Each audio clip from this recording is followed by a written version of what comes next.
we going to talk about tonight, Dad? We're going to talk about the Andite expansion into the Orient. Oh, okay. I'm ready for that.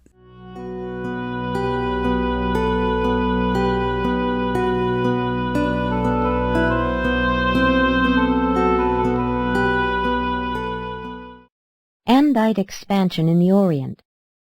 Asia is the homeland of the human race. It was on a southern peninsula of this continent that Andan and Fanta were born. In the highlands of what is now Afghanistan, their descendant, Badanan, founded a primitive center of culture that persisted for over 1/2 million years. Here, at this eastern focus of the human race, the Sangik peoples differentiated from the Andonic stock, and Asia was their first home, their first hunting ground, their first battlefield. Southwestern Asia witnessed the successive civilizations of Dalmatians, Nadites, Adamites, and Andites, and from these regions the potentials of modern civilization spread to the world.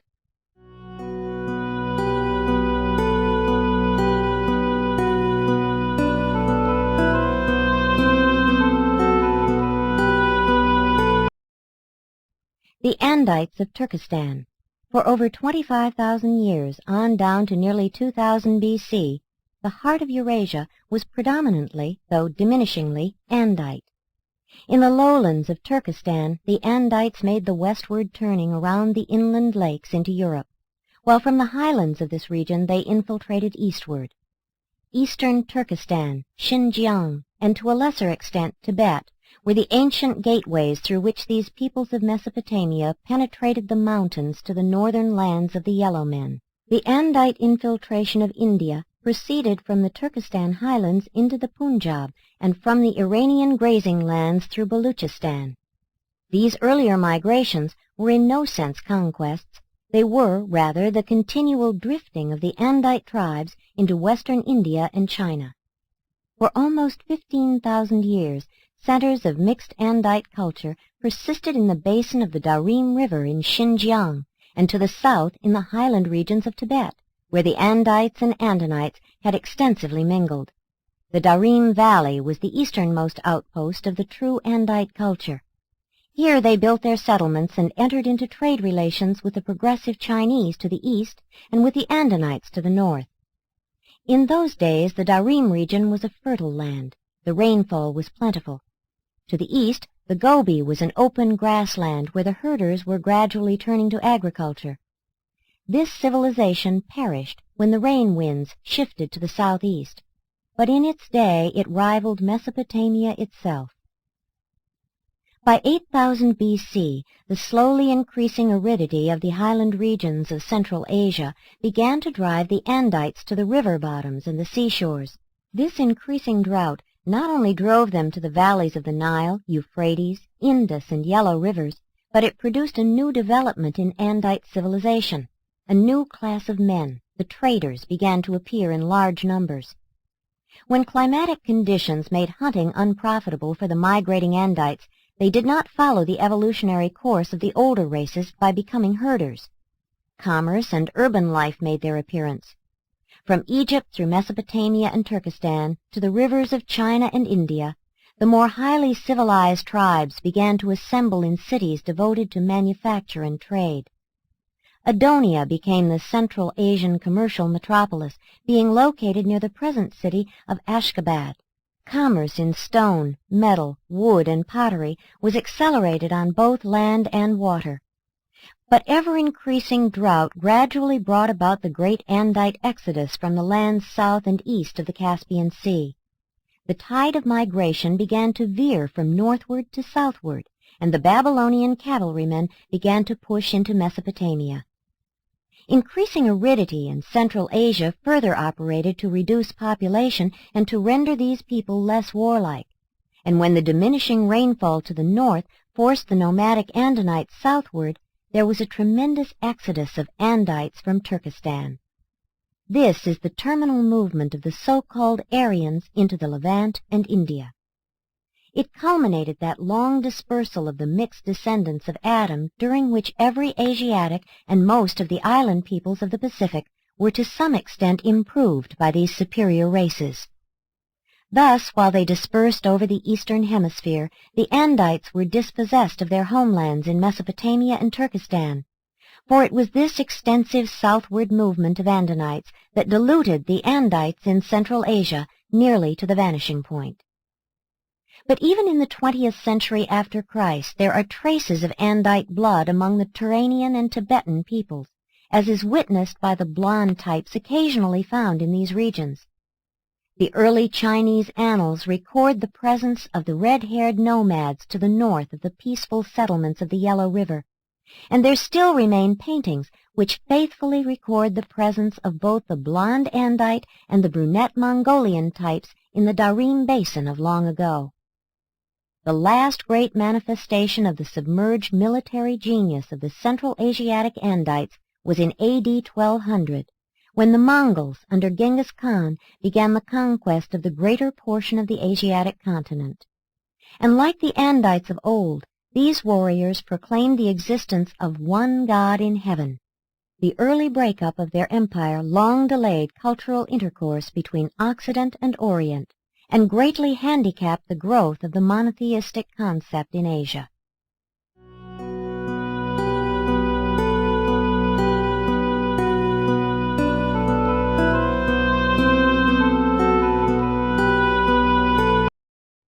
The Andite conquest of India.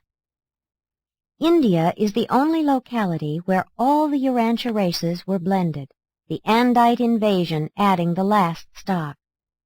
In the highlands northwest of India, the Sangik races came into existence, and without exception members of each penetrated the subcontinent of India in their early days, leaving behind them the most heterogeneous race mixture ever to exist on Urantia. Ancient India acted as a catch basin for the migrating races. The base of the peninsula was formerly somewhat narrower than now, much of the deltas of the Ganges and Indus being the work of the last 50,000 years. The earliest race mixtures in India were a blending of the migrating red and yellow races with the aboriginal Andinites. This group was later weakened by absorbing the greater portion of the extinct eastern green peoples as well as large numbers of the orange race, was slightly improved through limited admixture with the blue man, but suffered exceedingly through assimilation of large numbers of the indigo race. But the so-called aborigines of India are hardly representative of these early people. They are, rather, the most inferior southern and eastern fringe, which was never fully absorbed by either the early Andites or their later appearing Aryan cousins. By 20,000 B.C., the population of western India had already become tinged with the Adamic blood, and never in the history of Urantia did any one people combine so many different races. But it was unfortunate that the secondary Sangik strains predominated, and it was a real calamity that both the blue and the red man were so largely missing from this racial melting pot of long ago. More of the primary Sangik strains would have contributed very much toward the enhancement of what might have been an even greater civilization. As it developed, the red man was destroying himself in the Americas, the blue man was disporting himself in Europe, and the early descendants of Adam, and most of the later ones, exhibited little desire to admix with the darker-colored peoples, whether in India, Africa, or elsewhere. About 15,000 B.C., increasing population pressure throughout Turkestan and Iran occasioned the first really extensive Andite movement toward India. For over 15 centuries, these superior peoples poured in through the highlands of Baluchistan, spreading out over the valleys of the Indus and Ganges and slowly moving southward into the Deccan. This Andite pressure from the northwest drove many of the southern and eastern inferiors into Burma and southern China, but not sufficiently to save the invaders from racial obliteration. The failure of India to achieve the hegemony of Eurasia was largely a matter of topography. Population pressure from the north only crowded the majority of the people southward into the decreasing territory of the Deccan, surrounded on all sides by the sea. Had there been adjacent lands for emigration, then would the inferiors have been crowded out in all directions, and the superior stocks would have achieved a higher civilization. As it was, these earlier Andite conquerors made a desperate attempt to preserve their identity and stem the tide of racial engulfment by the establishment of rigid restrictions regarding intermarriage. Nonetheless, the Andites had become submerged by 10,000 BC, but the whole mass of the people had been markedly improved by this absorption. Race mixture is always advantageous in that it favors versatility of culture and makes for a progressive civilization. But if the inferior elements of racial stocks predominate, such achievements will be short-lived. A polyglot culture can be preserved only if the superior stocks reproduce themselves in a safe margin over the inferior. Unrestrained multiplication of inferiors with decreasing reproduction of superiors is unfailingly suicidal of cultural civilization. Had the Andite conquerors been in numbers 3 times what they were, or had they driven out or destroyed the least desirable third of the mixed orange-green-indigo inhabitants, then would India have become one of the world's leading centers of cultural civilization, and undoubtedly would have attracted more of the later waves of Mesopotamians that flowed into Turkestan and thence northward to Europe.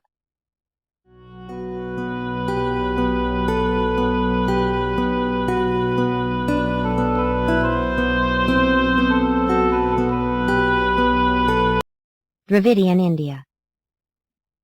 The blending of the Andite conquerors of India with the native stock eventually resulted in that mixed people which has been called Dravidian.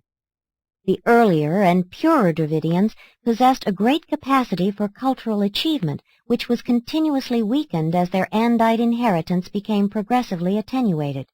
And this is what doomed the budding civilization of India almost 12,000 years ago. But the infusion of even this small amount of the blood of Adam produced a marked acceleration in social development. This composite stock immediately produced the most versatile civilization then on earth. Not long after conquering India, the Dravidian Andites lost their racial and cultural contact with Mesopotamia. But the later opening up of the sea lanes and the caravan routes re-established these connections, and at no time within the last 10,000 years has India ever been entirely out of touch with Mesopotamia on the west and China to the east, although the mountain barriers greatly favored western intercourse.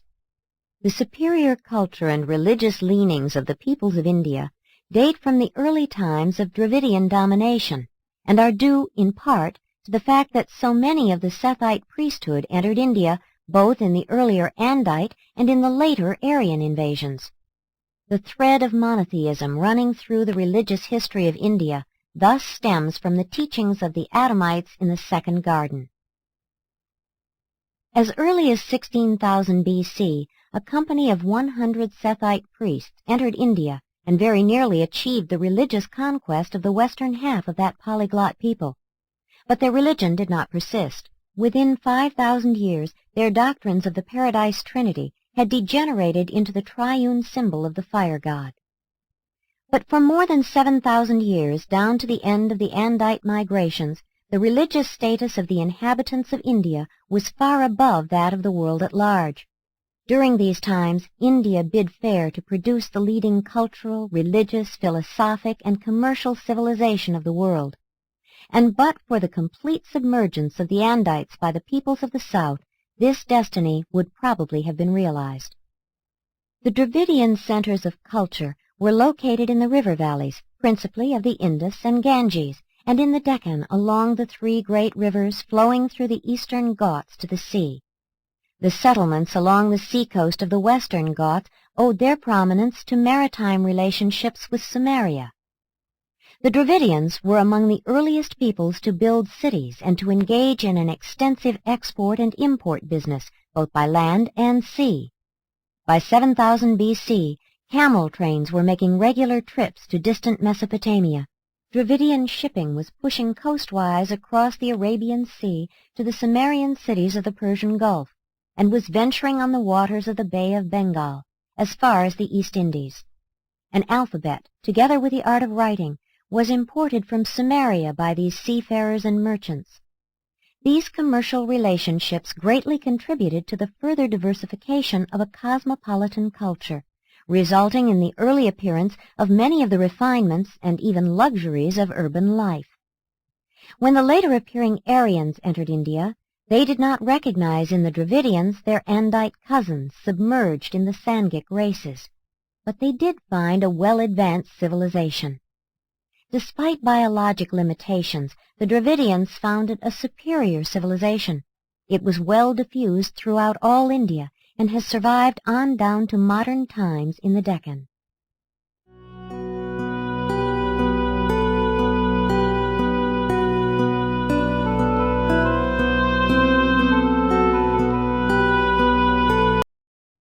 The Aryan invasion of India. The second Andite penetration of India was the Aryan invasion during a period of almost 500 years in the middle of the third millennium before Christ. This migration marked the terminal exodus of the Andites from their homelands in Turkestan. The early Aryan centers were scattered over the northern half of India, notably in the northwest. These invaders never completed the conquest of the country and subsequently met their undoing in this neglect, since their lesser numbers made them vulnerable to absorption by the Dravidians of the south, who subsequently overran the entire peninsula except the Himalayan provinces. The Aryans made very little racial impression on India except in the northern provinces. In the Deccan, their influence was cultural and religious more than racial. The greater persistence of the so-called Aryan blood in northern India is not only due to their presence in these regions in greater numbers, but also because they were reinforced by later conquerors, traders, and missionaries. Right on down to the 1st century before Christ, there was a continuous infiltration of Aryan blood into the Punjab, the last influx being attendant upon the campaigns of the Hellenistic peoples. On the Gangetic plain, Aryan and Dravidian eventually mingled to produce a high culture, and this center was later reinforced by contributions from the northeast coming from China. In India, many types of social organizations flourished from time to time, from the semi-democratic systems of the Aryans to despotic and monarchical forms of government. But the most characteristic feature of society was the persistence of the great social castes that were instituted by the Aryans in an effort to perpetuate racial identity. This elaborate caste system has been preserved on down to the present time. Of the 4 great castes, all but the first were established in the futile effort to prevent racial amalgamation of the Aryan conquerors with their inferior subjects. But the premier caste, the teacher priests, stems from the Sethites. The Brahmins of the 20th century after Christ are the lineal cultural descendants of the priests of the Second Garden, albeit their teachings differ greatly from those of their illustrious predecessors. When the Aryans entered India, they brought with them their concepts of deity as they had been preserved in the lingering traditions of the religion of the Second Garden. But the Brahmin priests were never able to withstand the pagan momentum built up by the sudden contact with the inferior religions of the Deccan after the racial obliteration of the Aryans. Thus, the vast majority of the population fell into the bondage of the enslaving superstitions of inferior religions. And so it was that India failed to produce the high civilization which had been foreshadowed in earlier times. The spiritual awakening of the 6th century before Christ did not persist in India, having died out even before the Mohammedan invasion. But someday a greater Gautama may arise to lead all India in the search for the living God, and then the world will observe the fruition of the cultural potentialities of a versatile people so long comatose under the benumbing influence of an unprogressing spiritual vision. Culture does rest on a biologic foundation, but caste alone could not perpetuate the Aryan culture, for religion, true religion, is the indispensable source of that higher energy which drives men to establish a superior civilization based on human brotherhood.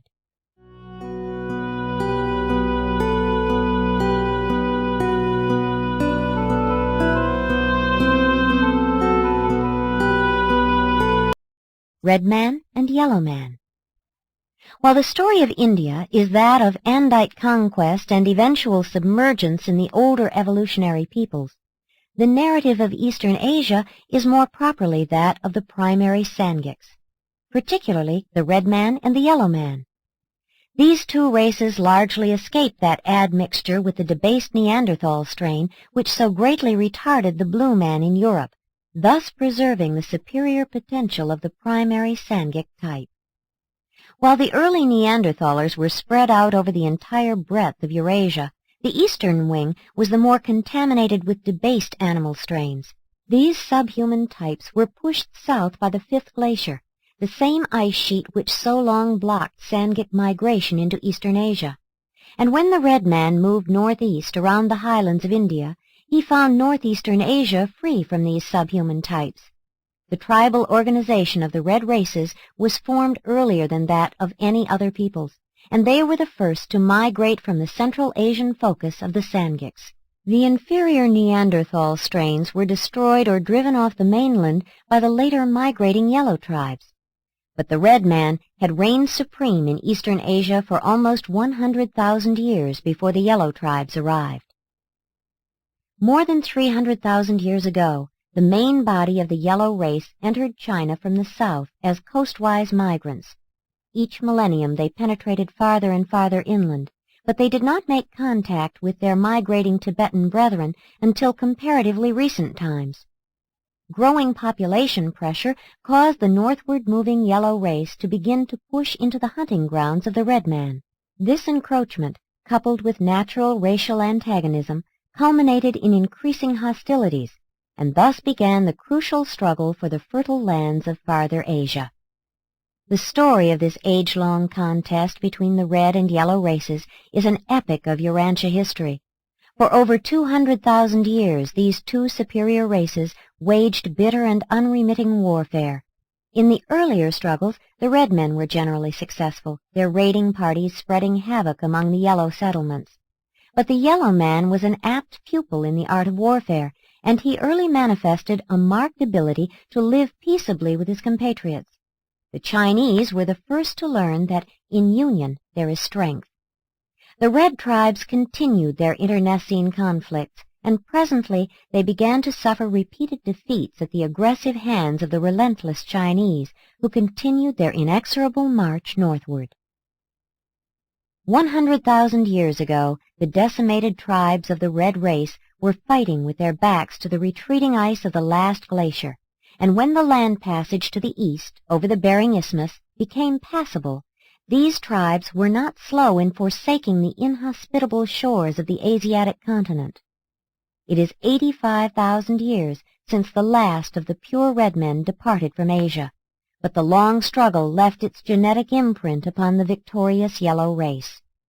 The northern Chinese peoples, together with the Andinite Siberians, assimilated much of the red stock and were in considerable measure benefited thereby. The North American Indians never came in contact with even the Andite offspring of Adam and Eve, having been dispossessed of their Asiatic homelands some 50,000 years before the coming of Adam. During the age of Andite migrations, the pure red strains were spreading out over North America as nomadic tribes, hunters, who practiced agriculture to a small extent.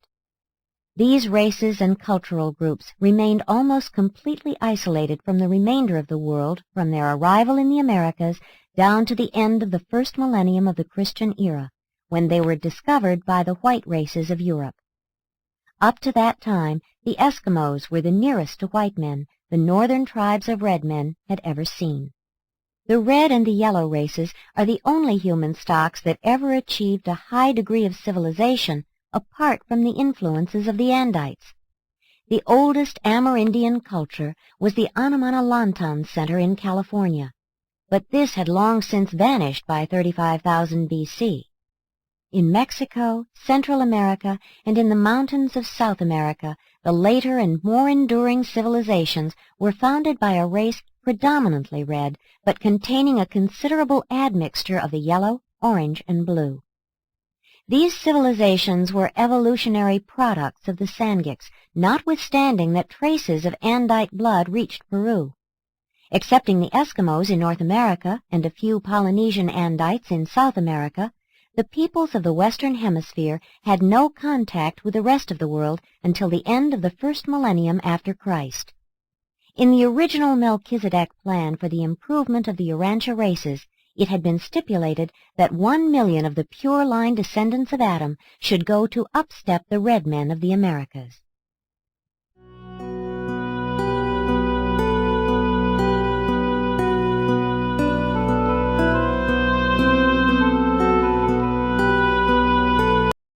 Dawn of Chinese civilization. Sometime after driving the red man across to North America, the expanding Chinese cleared the Andinites from the river valleys of eastern Asia, pushing them north into Siberia and west into Turkestan, where they were soon to come in contact with the superior culture of the Andites. In Burma and the peninsula of Indochina, the cultures of India and China mixed and blended to produce the successive civilizations of those regions. Here the vanished green race has persisted in larger proportion than anywhere else in the world. Many different races occupied the islands of the Pacific. In general, the southern and then more extensive islands were occupied by peoples carrying a heavy percentage of green and indigo blood.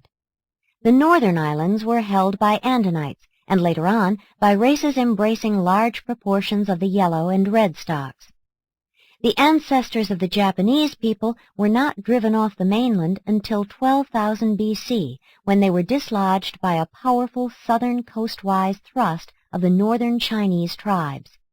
Their final exodus was not so much due to population pressure as to the initiative of a chieftain whom they came to regard as a divine personage.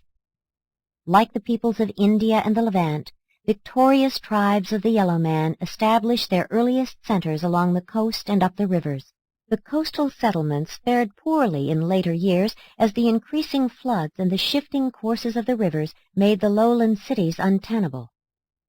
20,000 years ago, the ancestors of the Chinese had built up a dozen strong centers of primitive culture and learning, especially along the Yellow River and the Yangtze. And now these centers began to be reinforced by the arrival of a steady stream of superior blended peoples from Xinjiang and Tibet. The migration from Tibet to the Yangtze Valley was not so extensive as in the north. Neither were the Tibetan centers so advanced as those of the Darim Basin. But both movements carried a certain amount of Andite blood eastward to the river settlements. The superiority of the ancient yellow race was due to 4 great factors. 1. Genetic. Unlike their blue cousins in Europe, both the red and yellow races had largely escaped mixture with debased human stocks.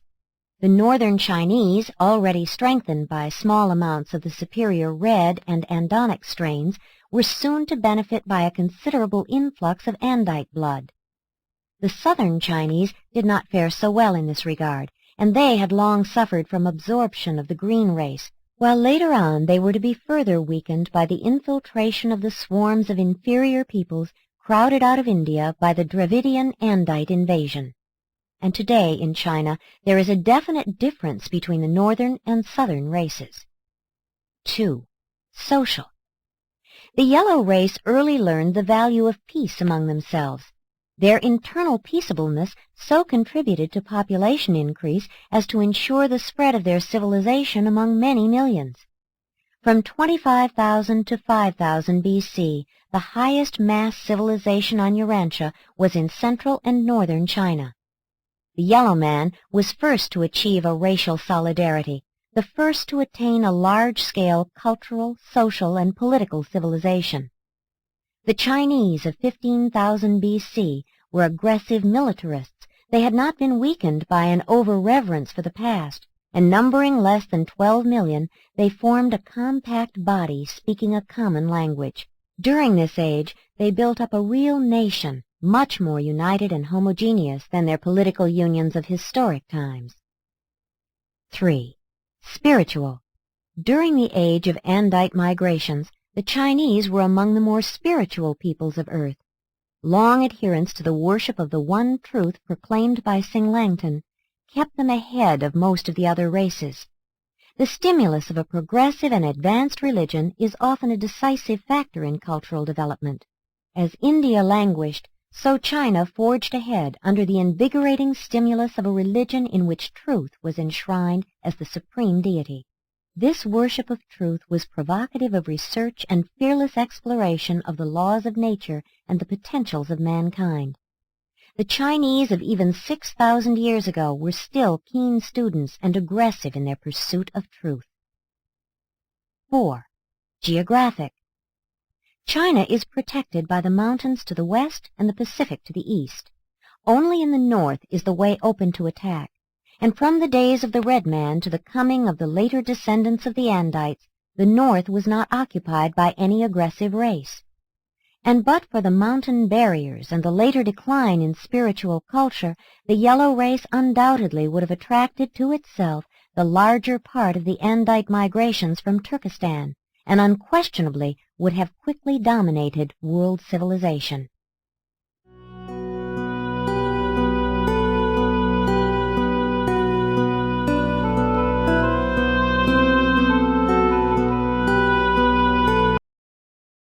The Andites enter China. About 15,000 years ago, the Andites, in considerable numbers, were traversing the pass of Didao and spreading out over the upper valley of the Yellow River among the Chinese settlements of Gansu. Presently, they penetrated eastward to Honan, where the most progressive settlements were situated. This infiltration from the west was about half Andinite and half Andite. The northern centers of culture along the Yellow River had always been more progressive than the southern settlements on the Yangtze. Within a few thousand years after the arrival of even the small numbers of these superior mortals, the settlements along the Yellow River had forged ahead of the Yangtze villages and had achieved an advanced position over their brethren in the south, which has ever since been maintained. It was not that there were so many of the Andites, nor that their culture was so superior, but amalgamation with them produced a more versatile stock. The northern Chinese received just enough of the Andite strain to mildly stimulate their innately able minds, but not enough to fire them with the restless, exploratory curiosity so characteristic of the northern white races. This more limited infusion of Andite inheritance was less disturbing to the innate stability of the Sanghic type. The later waves of Andites brought with them certain of the cultural advances of Mesopotamia. This is especially true of the last waves of migration from the west. They greatly improved the economic and educational practices of the northern Chinese, and while their influence upon the religious culture of the yellow race was short-lived, their later descendants contributed much to a subsequent spiritual awakening. But the Andite traditions of the beauty of Eden and Dalmatia did influence Chinese traditions. Early Chinese legends place the land of the gods in the west. The Chinese people did not begin to build cities and engage in manufacture until after 10,000 B.C., subsequent to the climatic changes in Turkestan and the arrival of the later Andite immigrants. The infusion of this new blood did not add so much to the civilization of the yellow man as it stimulated the further and rapid development of the latent tendencies of the superior Chinese stocks. From Hunan to Shenxi, the potentials of an advanced civilization were coming to fruit. Metalworking and all the arts of manufacture date from these days. The similarities between certain of the early Chinese and Mesopotamian methods of time reckoning, astronomy, and governmental administration were due to the commercial relationships between these two remotely situated centers. Chinese merchants traveled the overland routes through Turkestan to Mesopotamia, even in the days of the Sumerians. Nor was this exchange one-sided. The valley of the Euphrates benefited considerably thereby, as did the peoples of the Gangetic Plain. But the climatic changes and the nomadic invasions of the third millennium before Christ greatly reduced the volume of trade passing over the caravan trails of Central Asia.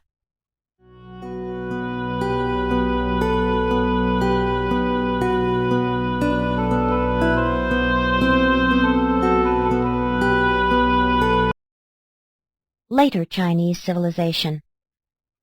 While the red man suffered from too much warfare, it is not altogether amiss to say that the development of statehood among the Chinese was delayed by the thoroughness of their conquest of Asia. They had a great potential of racial solidarity, but it failed properly to develop because the continuous driving stimulus of the ever-present danger of external aggression was lacking. With the completion of the conquest of Eastern Asia, the ancient military state gradually disintegrated. Past wars were forgotten. Of the epic struggle with the red race there persisted only the hazy tradition of an ancient contest with the archer peoples. The Chinese early turned to agricultural pursuits, which contributed further to their Pacific tendencies, while a population well below the land-man ratio for agriculture still further contributed to the growing peacefulness of the country. Consciousness of past achievements, somewhat diminished in the present, the conservatism of an overwhelmingly agricultural people, and a well-developed family life equaled the birth of ancestor veneration, culminating in the custom of so honoring the men of the past as to border on worship. A very similar attitude prevailed among the white races in Europe for some 500 years following the disruption of Greco-Roman civilization. The belief in and worship of the one truth, as taught by Sing Langton, never entirely died out, but as time passed, the search for new and higher truth became overshadowed by a growing tendency to venerate that which was already established. Slowly the genius of the yellow race became diverted from the pursuit of the unknown to the preservation of the known. And this is the reason for the stagnation of what had been the world's most rapidly progressing civilization. Between 4000 and 500 B.C., the political reunification of the yellow race was consummated, but the cultural union of the Yangtze and Yellow Rivers centers had already been effected. This political reunification of the later tribal groups was not without conflict, but the societal opinion of war remained low. Ancestor worship, increasing dialects, and no call for military action for thousands upon thousands of years had rendered this people ultra-peaceful.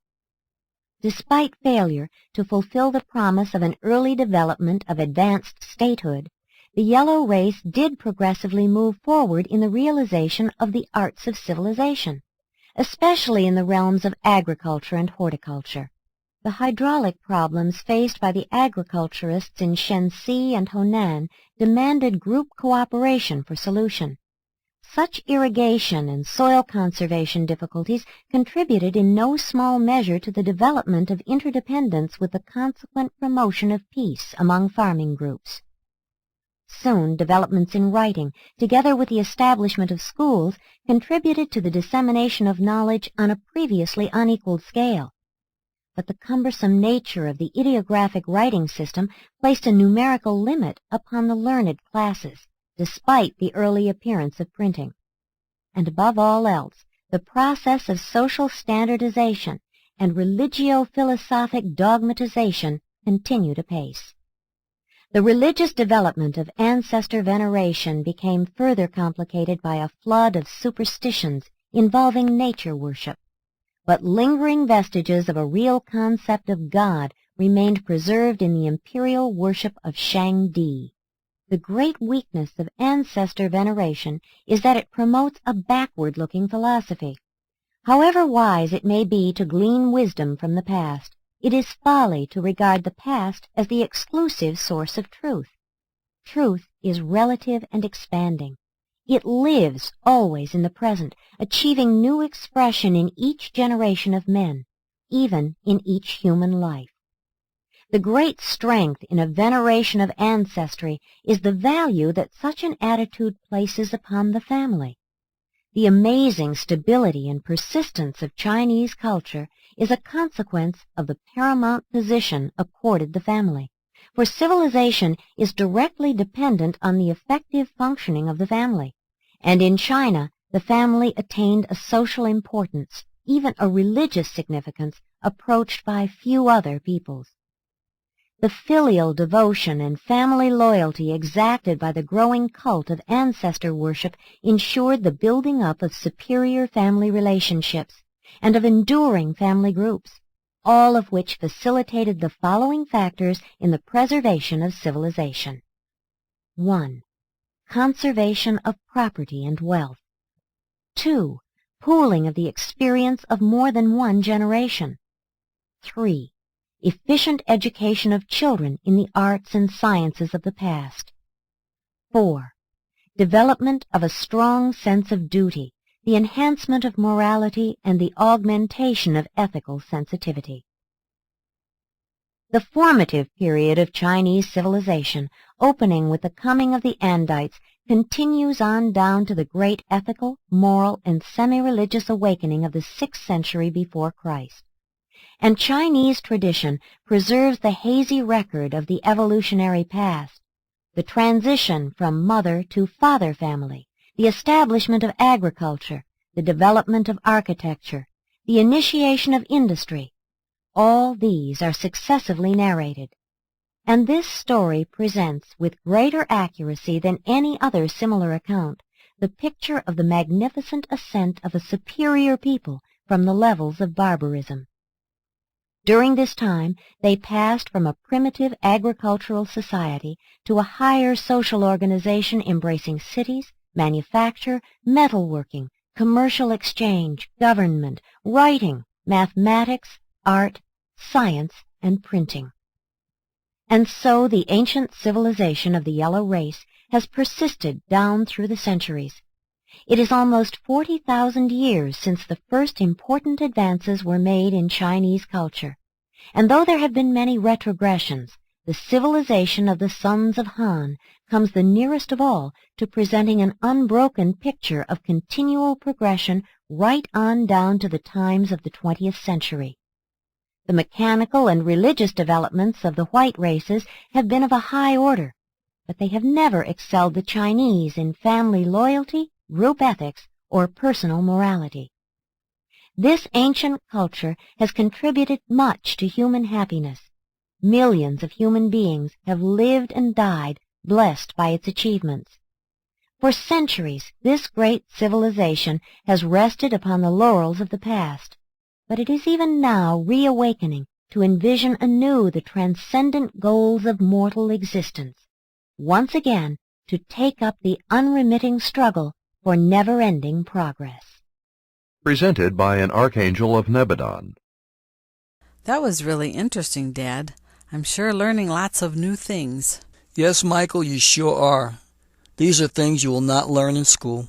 Well, thanks, Dad, for taking the time to share it all with me. You're welcome, son. I felt it was time for you to learn the real story. And the cat's in the cradle and the silver spoon, little boy blue and the man in the moon. When you're coming home, son, I don't know when we'll get together then. Yeah, you know we'll have a good time then.